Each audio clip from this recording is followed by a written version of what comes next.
Alright YouTube, we got a repair video here. As you can see, we've got a Whirlpool Duet. I don't believe it's a smart model or the sport model. It's just a regular old. It's about, I don't know, 7 years old now. I've taken the 3 screws off the back of this top and it slid off pretty easy. As you can see, there's 3 holes there. And on the top, that sucker was easy to get off. Now, if you're a hothead like me, first thing you're going to notice is this plate in there, which I've ripped out. And taking the wires out, I took pictures of where they went on this board. The board's throwing an F01 code. It's definitely probably got some burnt solders in there. We're going to get this board off, figure out if that's what the case is. In the meantime, if you're a hothead like me, you're going to run into these plastic clips. There's a push down there, which allows you to slide it over in theory. You want to make it easy on yourself, don't use a hothead tool like this. It's, you know, been bent. I'm going to go get a ball peen hammer. Now, I tend to be a little bit lazy, which adds to my frustrations as a hothead. Since I was down in the garage, had to get my ball peen hammer, I just decided to get a straight screwdriver that might hold up to a little bit of pounding. That way I won't hurt myself as easily. Still no guarantee on that. You know, my tempers are always flaring. These kinds of things always happen at the worst time. There's not a lot of real help this day and age with anything that makes sense, leaving me to figure it out myself. So anyway, I'm going to set this down and get those clips off. I'm not even going to film it because I don't want you doing it the same way. You'll sue me for hurting yourself. Alright, now I'm just going to tell you. You know, I've been whacking away at this thing for quite a bit of time now. It's really starting to anger me. At this point, I know I'm going to get hurt just whacking away at it. I've lost all patience I had in the first place that I really didn't have. You know, they make something so easily. They leave it right at the top there for you to get to. 3 screws, the whole 9 yards, and they put in these plastic clips that will kill you. These things will kill you. Now, the other YouTube videos don't tell you this, but these plastic clips, I'd rather take the whole machine apart than to try to get these plastic clips off. Now, if I break them, then I'm going to have to use zip ties to hold it on there and then go through a whole bunch of other frustration. But I figured I'd add this segment so you know this is really what you're going to battle, is these plastic clips. Some engineer designed them. They're really, they won't come off of there without extreme amount of force. You pretty much have to be your own engineer to get these things out. Even though in theory they look like they just, you know, the whole thing slides away. It's ridiculous. And then they had to put this stop tab that really doesn't stop anything anyway. Just so you have to use 2 hands. You know, you lose 1 arm holding this tab trying to slide it out. Really angers me. Anyway. Alright, there's a screw right there. You got to take that off first. Alright, once I had that screw off, you know, the thing popped out like it was supposed to. Alright, anyway. So, you know, you get that cover off of here and you realize, you know, what every American already knows. You know, there's the problem. Made in China. You know, I'm glad it didn't burn my house down, this piece of shit. I'll tell you, it's something else. So now I got to get it out of this plastic housing and you know, see if the soldering's burned. Alright, as you can see, there's three of these holding it in on each side. You know, I don't have, you know, I guess I got 6 fingers, but you know, they don't spread out all that great to hold everything. You know, just, and now I've got the old bent screwdriver back in my hand. I'm too lazy to get the straight one I had, so I'm just going to go ahead and try to pry these. I don't know. Try not to break the silicone somewhere. Alright, this is really proving frustrating. I think I've come to the conclusion, though, it's going to be easier to pry them apart on the back, you know. Definitely having some help, you know, a couple extra hands would make it a lot more feasible. But being an asshole, hot-headed like me, you know, I tend to not have too much help.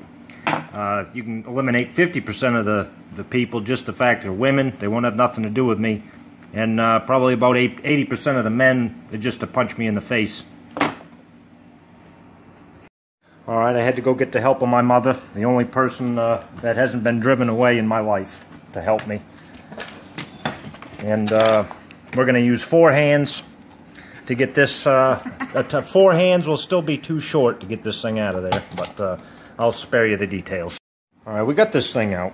These tabs here were the problem. You know, I had a great engineer minus the bolt there. On the first ones, this one really was death. And as you can see, there's more than one casualty in here. One casualty being the plastic pin we got frustrated and broke off. The other is this black spot, which, when you look at the board, there's the solder that burnt out. So now you're going to watch a hothead try to solder something like that was done in China. Alright, so we're going to try to do something really stupid here. We're going to, as you can see, if I can hold it still, get it to focus here a little better. It don't focus. Anyway, you can see there where it's burnt out. Pretty sure I can just solder that, and if I can get a good enough solder on it, I might put it back in, see if it works. You know, I got nothing to lose. The thing's a piece of crap. So as you can see, I've got my soldering tools, supplies, whatever you want to call them. They're the cheapest thing you could frickin' ever buy. You know, doesn't help me a bit. Adds to my frustration level. You know, you get these cheesy strippers. You got this dollar store soldering iron, emergency pliers, and I won't even need this one out of there. But mostly because I'm lazy, I probably will have an extremely hard time with this because I don't feel like clearing the table. I got to plug this thing in, let it heat up, and that way it'll probably take about 15 minutes. I'm going to go down, smoke a cigarette, and see if I can cool my head a little bit before I start melting away with this thing. Alright, I've got it plugged in. It's extremely dangerous what I'm doing. You know, I'm too lazy to go get an extension cord, so as a result, I'm going to have a short leash here to work with and a hot soldering iron. Yeah, I won't show you the process, as you've probably figured out by this time anyway. You're just watching this for entertainment value. I'm really not teaching you anything you don't know or don't know how to do better. So let me just step out and have a cigarette. Let this thing heat up and do what it's going to do.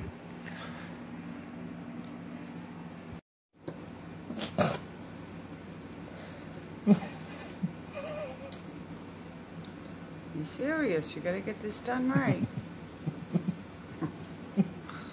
I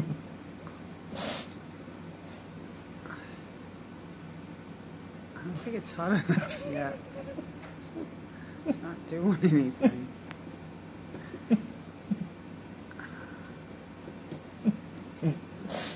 Oh.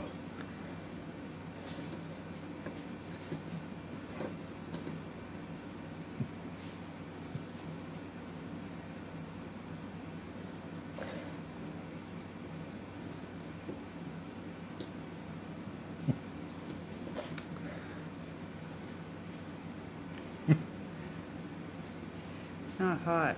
I think I did something wrong. Yeah, it's just a little...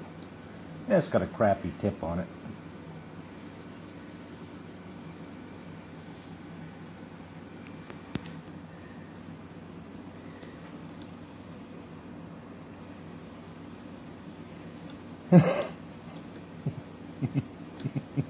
Stop that. Alright, I'm pretty proud of this one. As you can see, that's the finest soldering job I've ever done in my life. I mean, the only problem is I get this stuck in there, so I get this to focus here. So actually what you'll do is you'll just bend this a couple of times till it breaks off, and hopefully not the solder, it's just this.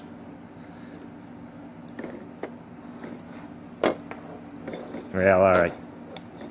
Plan B, we'll just we'll cut it with these.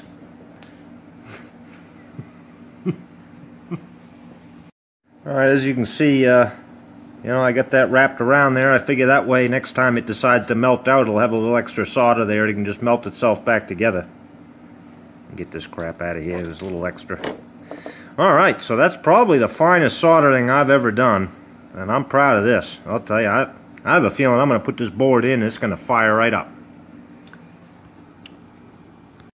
Alright, as you can see, I've just put it in there temporarily. I got it all hooked up, you know, temporarily. Get this ball peen hammer out of here. Grab a trusty fire extinguisher before I start to test this. Get it plugged in, see what happens. See where the bash hits in the buckwheat, if you know what I mean. Right, the only thing I see maybe a problem with my beautiful soldering job there, as you can see, is it's, you know, it sticks out a mite. You know, I'm hoping that ain't going to be too bad. It's going to be up against that burnt plastic anyway. But we'll see if it fits back in there. It should be a little snugger than the engineers made it, so hopefully it'll actually be an improvement. Well, I shit you not, I put away the fire extinguisher. The thing is operating just fine. A little better than before. And like I said, with that extra solder in there, if it decides to melt, it'll just resolder itself.